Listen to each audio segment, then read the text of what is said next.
સુરતમાં જાણે નકલી ચીજવસ્તુઓનું એપિસેન્ટર બની ગયું હોય તેવું સામે આવ્યું છે। પનીર, ઘી, તેલ બાદ હવે ગુટખા અને પાન મસાલા પણ ડુપ્લિકેટ રીતે અને નિયમોની વિરુદ્ધ વેચાતા હોવાનું સામે આવ્યું છે।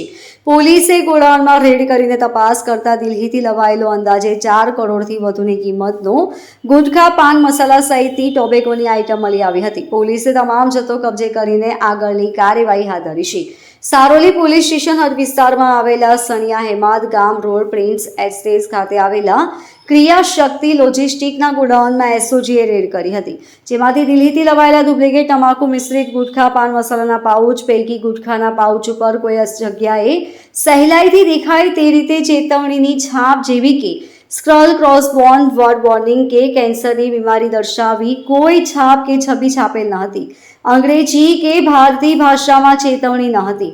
તમામ જથ્થો દિલ્હીના વોન્ટેડ આરોપી મહાવીર રખારામ નૈણ દ્વારા ગોડાઉનમાં મોકલવામાં આવ્યો હતો। 5 ટ્રાન્સપોર્ટના વાહનમાં જથ્થો મોકલાવાયો હતો। સુરતથી આ જથ્થો અનિલ ઉર્ફે અભિષેક યાદવના કહેવાથી મુંબઈ ખાતે મોકલવામાં આવનાર હતો, જેથી પોલીસે સંજય સીતારમા શર્મા, સંદીપ ઝવીર નૈણ, વિશાલ રાજીવ કુમાર જૈન, સખારામ નૈણ અને અનિલ ઉર્ફે અભિષેક યાદવ સામે ગુનો દાખલ કરી કાયદેસરની કાર્યવાહી હાથ ધરી છે। ગઈકાલે પીસીબી અને એસઓજીની ટીમને એક માહિતી મળેલી કે સુરતના સણિયા અમદ ગામ છે અને રોડ ઉપર જે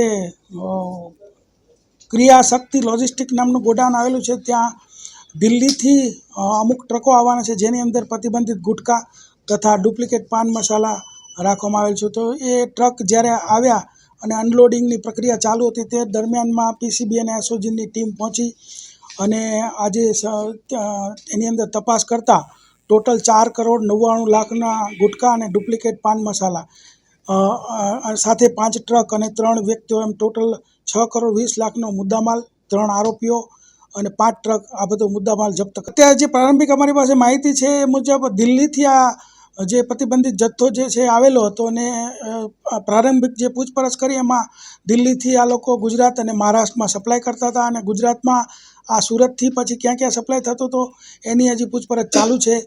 અને આજે પ્રતિબંધિત ગુટખા જે છે એ અત્યારે એ રીતે છે કે ગુટખા આપણા ગુજરાત રાજ્યમાં પ્રતિબંધિત છે, તો અત્યારે પાન મસાલા એ વિતરિત કરી શકાય છે, તો ગુટખા પ્રતિબંધિત હોય એના ઉપર કાર્યવાહી કરવામાં આવેલ છે। મોટી કંપનીના કોઈ પાન મસાલા મળ્યા નથી, પણ જે મળ્યા છે લેબલ એ મુજબ દિલબાગ, હોટ, સુહાના, રોયલ 1000, પછી T5, સિગ્નેચર, આવા પ્રકારના જે નામો છે એ મળેલા છે।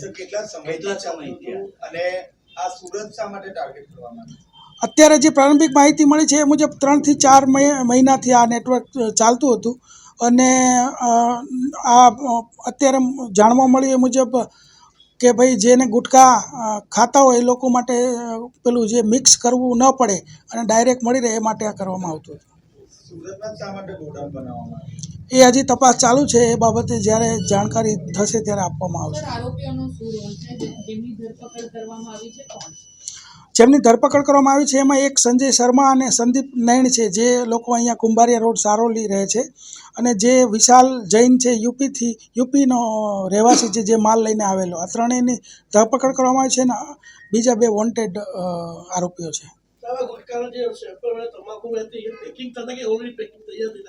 ના, તૈયાર થઈને અહીંયા આવ્યું હતું ને એની આપણે મુદ્દામાલ જપ્ત કરેલો છે।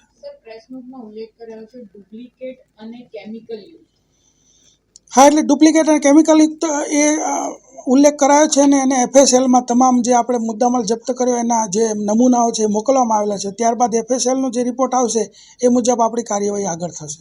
Bureau report LK star news, Surat.